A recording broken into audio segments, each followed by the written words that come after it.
शंभूच्या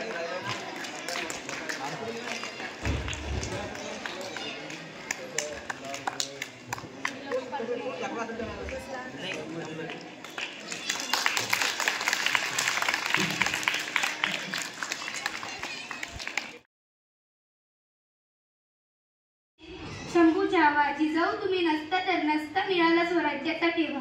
जिजाऊ तुम्ही नसता तर नसते लढले मावळे. जिजाऊ तुम्ही नसता तर नसते दिसले विजयाचे सोहळे. विद्यापीठावरील मान्यवरांना त्यांच्या कार्यक्रमाचे परिचय करून देते. अध्यक्षाचे स्वागत करण्यासाठी मी प्रेरणा पवारीला आमंत्रित करते.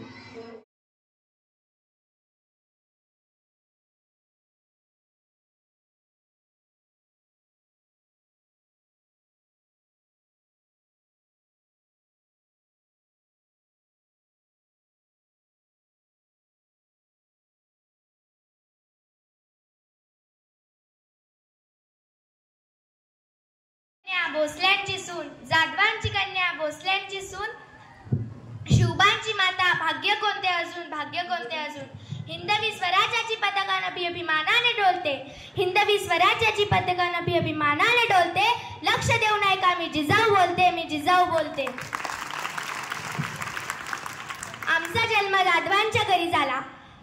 आम्ही जेव्हा जन्मलो तेव्हा दारादारात रांगोळी काढण्यात आल्या, तोरणं लावण्यात आली आणि हत्तीवरून साखर वाटण्यात आली आणि आमचं नाव जिजा असं ठेवण्यात आलं. आईच्या इच्छेनुसार आम्ही 6 भाषा शिकलो.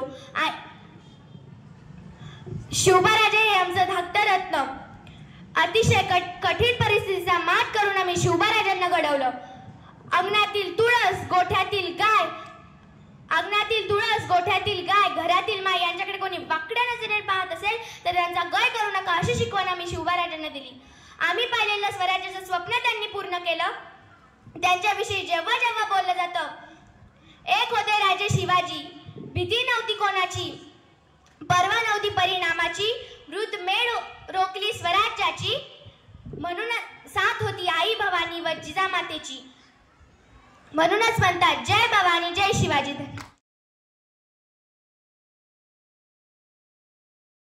जाधवांची कन्या भोसलेंची सून, शिवबाची माता, भाग्य कोणते अजून. हिंदवी स्वराज्याचा पताका नवी अभिमानाने डोलते. लक्ष देऊन ऐका मी जिजाऊ बोलते, मी जिजाऊ बोलते. आमचा जन्म जाधवांच्या घरी झाला. दारादारात रांगोळ्या काढल्या गेल्या, तोरणं लावण्यात आली आणि हत्तीवरून साखर वाटण्यात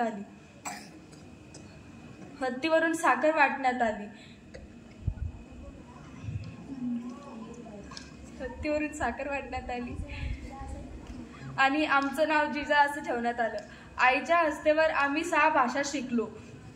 शिवाजी महाराज हे आमचे सर्वात मोठे धाकट रत्न होते आणि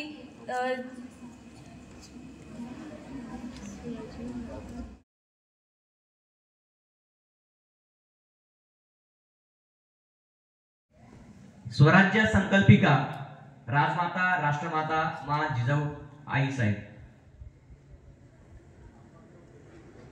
त्यांचेच पुत्र छत्रपती शिवाजी महाराज ज्यांनी आपल्या राज्यामध्ये एक अशी वेगळी ओळख किंवा वेगळं स्वराज्य, पूर्ण जगावेगळं स्वराज्य, जणू काही स्वतंत्र भारत तेव्हाच आपल्याला प्रदान केला की काय, अशी भावना लोकांमध्ये त्या काळामध्ये शिवाजी महाराजांच्या काळामध्ये यायला लागली. ते प्रस्थापित करणारे छत्रपती शिवाजी महाराज, त्यांच्याच खांद्याला खांदा लावून त्यांचाच वारसा जसाच्या तसा त्याच्यामध्ये आणखी ज्या ज्या काही सुधारणा आपल्याला देता येतील असे सबळ असे छत्रपती संभाजी महाराज, भारतीय राज्यघटनेचे शिल्पकार डॉक्टर बाबासाहेब आंबेडकर, क्रांतीसूर्य महात्मा ज्योतिबा फुले, त्याचप्रमाणे महिला शिक्षिकांच्या प्रणेत्या की ज्यामुळे तुम्ही मुली, आमच्या भगिनी, आमच्या माता या ठिकाणी मोठ्या सन्मानाने या ठिकाणी आपण जगत आहोत, त्यांच्या प्रणेत्या क्रांतीज्योती सावित्रीबाई फुले, आरक्षणाचे जनक छत्रपती शाहू महाराज, जगाला स्वच्छतेचा संदेश देणारे संत गाडगे बाबा, राष्ट्रसंत तुकडोजी महाराज, डॉक्टर पंजाबराव भाऊसाहेब पंजाबरावजी देशमुख या सर्व महामानवांना मी त्रिवार अभिवादन करतो, मानाचा मुजरा करतो। मुलांनो, 12 जानेवारी हा दिवस काही आमच्यासाठी काही सामान्य दिवस नव्हे। एक जगाला एक वेगळी ओळख करून देणे, एक नवीन पहाट, कदाचित कोणाच्या लक्षातही नसेल असा सोन्याचा दिवस म्हणजे आपल्या सर्वांसाठी एक दिवाळीपेक्षाही मोठा असणारा दिवस म्हणजे तो म्हणजे 12 जानेवारी, की जे छत्रपती शिवाजी महाराजांना जे मुळात शिकवण आहे, त्यांच्या खऱ्या गुरु राजमाता जिजाऊ आहेत, की ज्यांनी स्वराज्य आपल्या सर्वांसाठी घडवलं, असा आपल्या सर्वांसाठी हा एक मोठा दिवस आहे। राजमाता जिजाऊ म्हणजे सर्वांनी आता मुलांनी सांगितलेलंच आहे की लखोजी राजे जाधव जे सिंदखेड राजा या ठिकाणी होते, त्या ठिकाणी त्यांचे वडील, त्या ठिकाणी त्यांचा जन्म झाला। कोणत्या ठिकाणी? सिंदखेड राजा। आता सिंदखेड राजा या ठिकाणी असणारे लखोजी राजे जाधव हे काही साधारण कुटुंब नव्हतं, अत्यंत पराक्रमी शूरवीर, अशा शूरवीराच्या पोटी म्हणजे लखोजी राजे जाधव व म्हाळसाबाई यांच्या पोटी जन्म घेतलेल्या उजळे स्वराज्य ज्योती हीच जिजाऊ जिने घडविले शिव छत्रपती। छत्रपती शिवाजी महाराज आणि छत्रपती संभाजी महाराज अशा 2 छत्रपतींना घडवणाऱ्या राष्ट्रमाता राजमाता जिजाऊ यांना त्यांच्या जयंतीच्या दिवशी उद्या आपण साजरी करणार आहोत, ती विनम्र अभिवादन करतो। आज या ठिकाणी आपल्या शाळेमध्ये आपण हा जो कार्यक्रम आयोजित केला होता, आजच्या या कार्यक्रमाचे अध्यक्ष माझे सहकारी सोळंके सर, या ठिकाणी उपस्थित माझ्या सर्व भगिनी, माझे सर्व सहकारी विद्यार्थी बालमित्रांनो, अत्यंत सुंदर अशा पद्धतीनं आपण आज या जिजाऊ जयंतीच्या निमित्तानं जिजाऊंच्या जीवनावरती प्रकाश टाकण्याचा प्रयत्न केला। मी याहीपूर्वी विविध कार्यक्रमांच्या माध्यमातून बोलताना हेच सांगितलं तुम्हाला की शक्यतोवर कागद वापरण्याचं काम पडायला नको, कमीत कमी कागदाकडे आपलं लक्ष द्यायला हवं। कागद समोर घेऊन पूर्ण स्क्रिप्ट वाचल्यासारखं आपलं मनोगत त्या ठिकाणी असायला नको। थोडीशी सवय ती लावण्याचा प्रयत्न करा।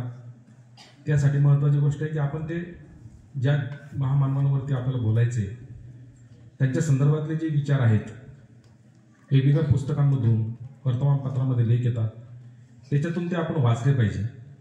त्यातले महत्त्वाचे मुद्दे आपल्या स्मरणात ठेवण्याचा प्रयत्न केला पाहिजे, लिहून ठेवले पाहिजे ते। आणि ते सतत जर का आपण पाहत राहिलो, वाचत राहिलो, तर बऱ्यापैकी आपले ते स्मरणात सुद्धा राहतात। जिजाऊंच्या जीवनचरित्रावरती बोलत असताना आता बऱ्याच मुलांनी सांगितलं की लखोजी राजे जाधव आणि मालसर राणी यांची ही कन्या 12 जानेवारी 1598 हा त्यांचा जन्मदिवस। या जिजाऊंचं जे चरित्र आहे हे साधारणतः आपण 30 ते 40 वर्ष अगोदर जर का आपण महाराष्ट्राचा इतिहास जर का पाहिला आपल्या सध्याचा, तर महाराष्ट्रात तर सोडून द्या, परंतु ज्या जिल्ह्यामध्ये त्यांचा जन्म झाला त्या बुलढाणा जिल्ह्यातल्या लोकांना सुद्धा त्यांचं जीवनचरित्र तेवढं माहिती नव्हतं, आणि हे जे चित्र आपल्या समोर दिसतं हे सुद्धा माहिती नव्हतं।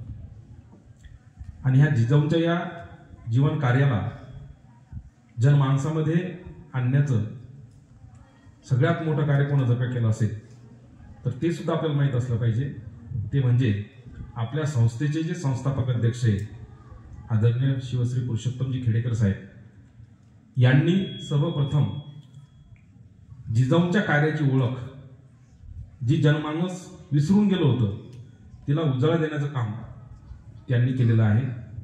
साधारणतः 1990 मध्ये त्यांनी मराठा सेवा संघ या एका सरकारी नोकरदारांची एक संघटना स्थापन